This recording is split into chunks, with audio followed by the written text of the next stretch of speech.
प्रणाम सब गोटे के। हम शालिनी झा और हमारा साथ में संग रहल से अर्चना झा और कृष्णा झा। तो सुनो यहाँ सब सुंदर सन बटगबनी और आशा है जहाँ सबके निक लागत। धन्यवाद। कोना करब हम गुजारा बलम आवारा निकल गल कोना करब हम गुजारा बलम आवारा निकल गल सुंदर सूरतिया पर पापा लो भेलन सुंदर सूरतिया पर पापा लो भेलन सुंदर सूरतिया पर पापा लो भेलन नहीं देखलन घर दुआरे बलम आवारा निकल गल देखलन घर दुआरे बलम आवारा निकल गल कोना करब हम गुजारा बलम आवारा निकल गल बात करे राजा लाख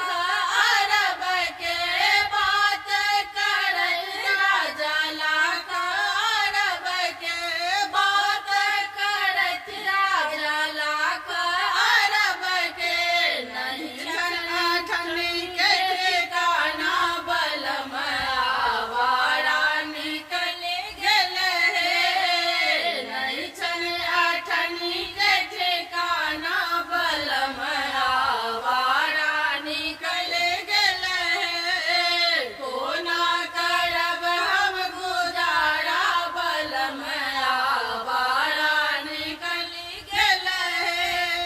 अपने बुझत राजा चीफ मिनिस्टर अपने बुझत राजा चीफ मिनिस्टर अपने बुझत राजा चीफ मिनिस्टर पढ़त न लिखत गवारा बलम आवारा निकल गल पढ़त न लिखत गवारा बलम आवारा निकल गल कोना करब हम गुजारा बलम आवारा निकल गल